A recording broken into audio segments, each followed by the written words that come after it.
Hivi unafikiria kama ninavyofikiria mimi? Uko ndani ya Boeing 777.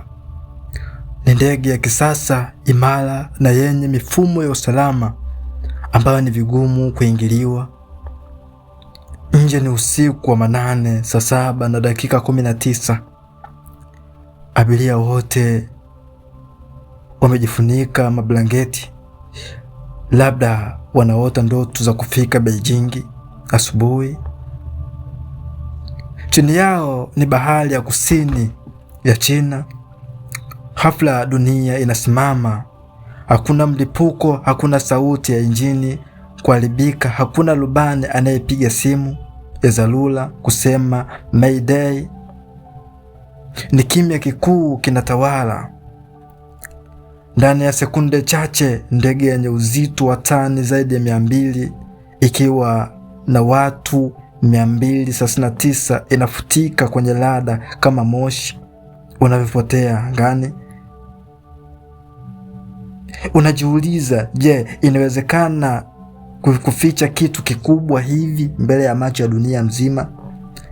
Au kuna mkono wa chuma ulioamua kuwa watu hawa wasionekane tena? Leo tunaingia ndani ya fumbo la Malaysia Airlines Flight 370. Huu sio mchezo wa video wa kuigiza, ni ukweli unaotisha kuliko filamu yoyote ya kutisha uliowahi kuitazama.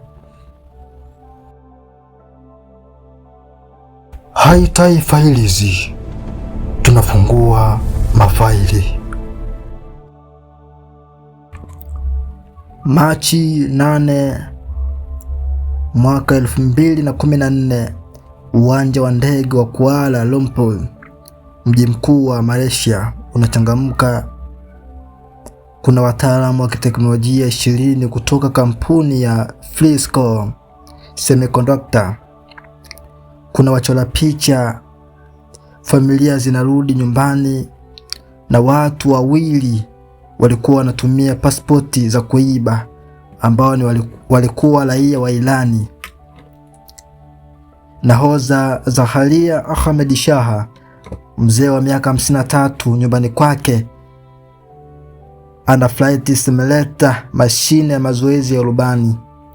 Watu wanamjua kama mtu mtulivu, mpenda upishi na rubani mweledi sana mwenye uzoefu mkubwa. Pembeni alikuwa na Farik Abdul Hamidi, kijana wa miaka 27. Hii ilikuwa safari yake ya mwisho.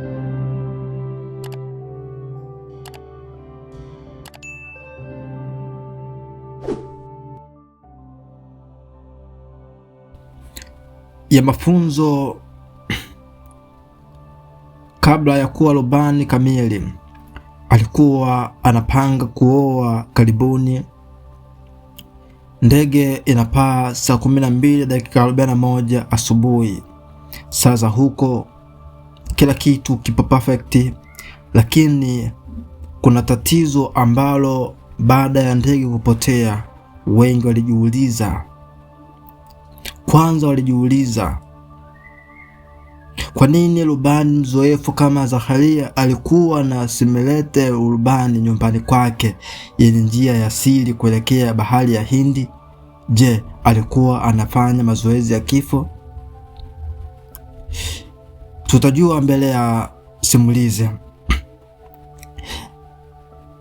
Saa 1:19 asubuhi, ndege inakaribia mpaka wa anga kati ya Malaysia na Vietnam.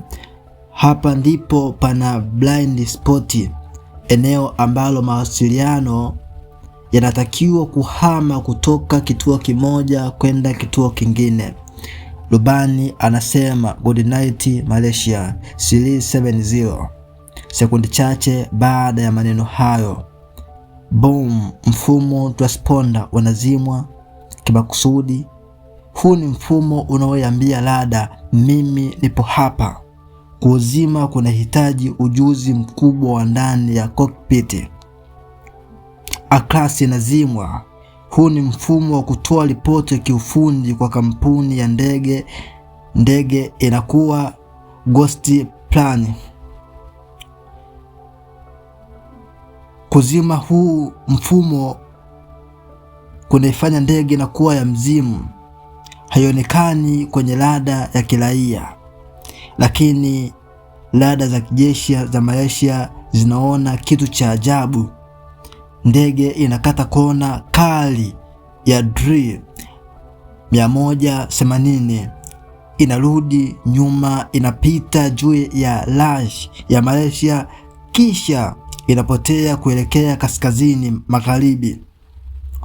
Uchambuzi wa kisaikolojia: mtu aliyekuwa anaendesha ndege hiyo alijua fika saa ngapi ya kuzima mifumo hii. Asionekane hakuwa mhalifu wa kawaida, alikuwa professional anayejua udhaifu wa mifumo ya usalama wa dunia. Wakati dunia inadhani ndege imeanguka baharini, bahari ya kusini ya China, ukweli mwingine unakuja kupitia satellite za kampuni ya Inmarsat. Kampuni ya Inmarsat, ingawa mifumo yote ilizimwa, kuna kitu kinaitwa handshake. Ni satellite ilikuwa ikiendelea kutafuta ndege kila saa, na ndege ilikuwa ikijibu nipo sehemu hii. Ndege iliendelea kuruka kwa saa 7 baada ya mawasiliano kukatika. Ilikuwa inaenda wapi? Ilijikata kuelekea upande wa kusini kabisa wa bahari ya Hindi, moja ya maeneo yenye kina kirefu na cha baridi kali zaidi duniani. Hebu piga picha. Abiria 238 wako gizani, ndege inapiga kona, oksijeni inaanza kupunguzwa, watu wanapoteza fahamu polepole, huku rubani akiwa amevaa maski ya oksijeni akipeleka ndege kusikojulikana. Huu ni ukatili wa kiwango cha juu cha kisaikolojia. Hapa ndipo panaibuka nadharia ya urubani. Sonsaid Masi Mada. Wataalamu wengi wanaamini Zaharin Ahmed Shah aliamua kujiua na kuua kila mtu kwa sababu labda matatizo ya ndoa ya kisiasa, lakini hakuna barua ya kifo. Kwa nini afiche ndege?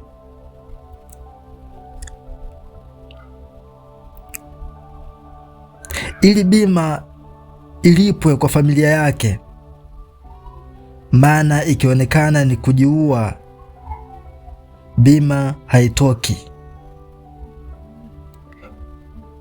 Kuna nadharia nyingine, utekaji wa teknolojia remote hijacking. Kuna nadharia inasema ndege ilitekwa kutokea ardhi kwa kutumia cyber attack hii ili kuzuia teknolojia fulani isiingie nchini China. Wengine wanasema kulikuwa na moto kwenye betri zilizokuwa kwenye mizigo, moshi ukawazidisha nguvu marubani.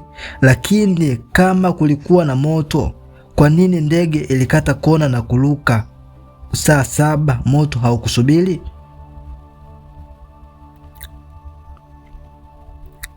Je, ndege ilipita kwenye eneo la mazoezi ya kijeshi na kutunguliwa kimakosa?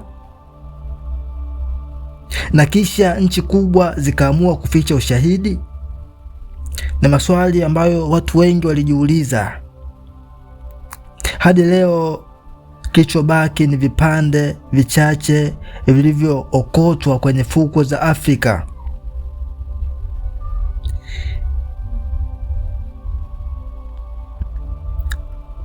Iceland na Madagascar kumeokotwa vipande vya mabaki ya ndege yenyewe.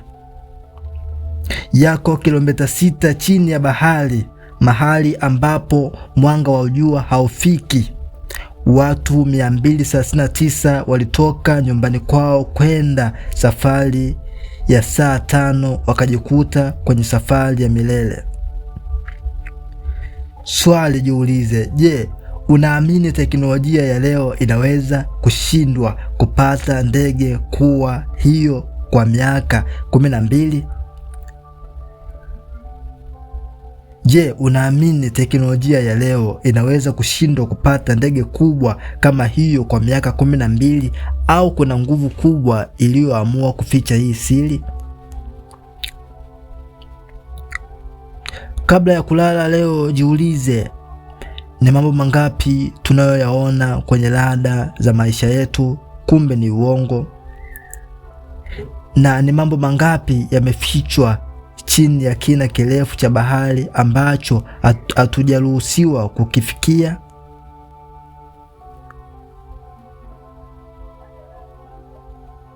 Haitai failizi, tunafungua mafaili. Mimi nawaza badala ya ndege kukata kona na kuelekea upande usiojulikana, kuna kitu kimoja kinatisha, the silent cabin. Wataalamu wa urubani wanasema ili mtu aweze kuiba ndege kama ile bila usumbufu wa abiria 227 lazima alifanya kitu kinachoitwa hypoxia.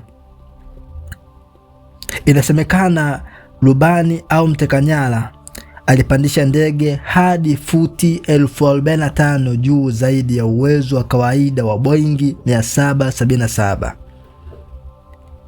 Lengo katika kimo hicho, aliweza kupunguza shinikizo la hewa ndani ya dakika chache.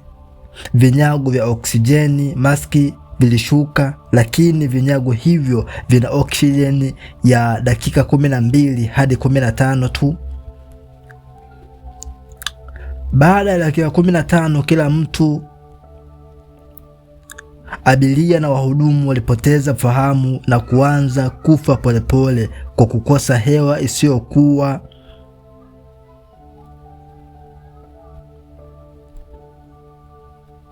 Kuna mtu mmoja aliyekuwa kwenye cockpit ambaye ana mfumo wake wa oksijeni ya dharura.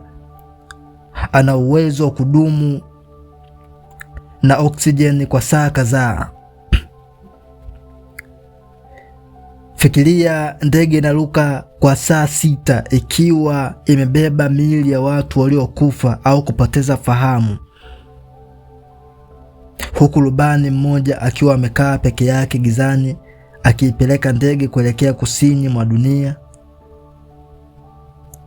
Hii ni jambo ambalo serikali ya Malaysia ilijaribu kulificha mwanzoni, wakati ndege ikipitia juu ya rasi ya Malaysia. Simu moja ya msaidizi wa rubani Farid Abdul Hamidi ilijaribu kuunganishwa na mnara wa mawasiliano wa ardhi, cell tower. Hii inaonyesha kuwa ndege ilikuwa inaruka chini kiasi cha kutosha kupata signal, na labda Farid alikuwa anajaribu kuomba msaada au kupiga simu ya mwisho. Swali, kama rubani mkuu alikuwa ameizima ndege, je, kulikuwa na mapambano ndani ya chumba cha rubani? Je, Farid alikuwa anajaribu kuizuia ndege isipotee? Ndege haikubeba abiria tu, ilibeba mizigo, na hapa ndipo kwenye nadharia ya kijasusi. Kilo 200 za uzito wa mzigo wa siri zinaonyesha kulikuwa na mzigo wa vifaa vya elektroniki ambao haukukaguliwa kwa x-ray kabla ya kupakiwa. Nadharia ya kijasusi, wapo wanaoamini ndege hiyo ilikuwa na teknolojia ya kijeshi ya Kimarekani iliyokuwa ikipelekwa China kinyume cha sheria. Inasemekana nchi fulani, labda Marekani au Israeli ilijaribu kuizuia ndege hiyo isifike China kwa kuingilia mfumo wake.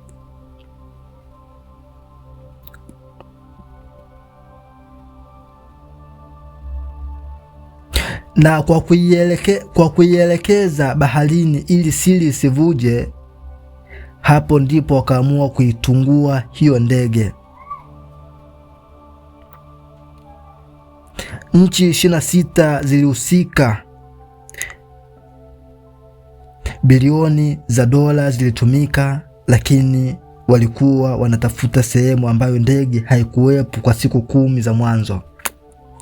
Satelaiti za kijeshi za Marekani zina uwezo wa kuona hata namba ya gari iliyopo duniani popote pale. Inawezekanaje wasione ndege yenye urefu wa mita 60? Ukweli unaouma zaidi, wataalamu wanasema inawezekana black box ilikuwa inatoa signal, lakini ilizimwa makusudi na nguvu fulani ili kuzuia dunia isijue kilichotokea. Hebu vuta picha, unamwaga mkeo asubuhi, unamwambia tutaonana jioni. Kumbe ndiyo mara yako ya mwisho na mwili wako hautakuja kuonekana milele. Kwenye anga leo huwezi kupoteza hata funguo ya gari, na wala usiipate kwa GPS, lakini dunia imeshindwa kupata ndege ya tani 200. Hapa kuna mchezo ulichezwa.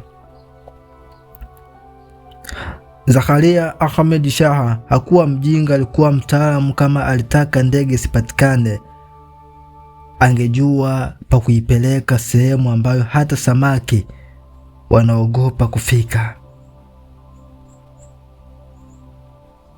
Inaumiza sana hii safari, imefanya niumie sana, ila mpaka leo jibu halijapatikana. Kama huja subscribe channel Haitai, cha msingi subscribe, share kwa marafiki ili uwe mtu wa kwanza pale pindi tutakapokuwa tunatuma video. Video inayofuata inawahusu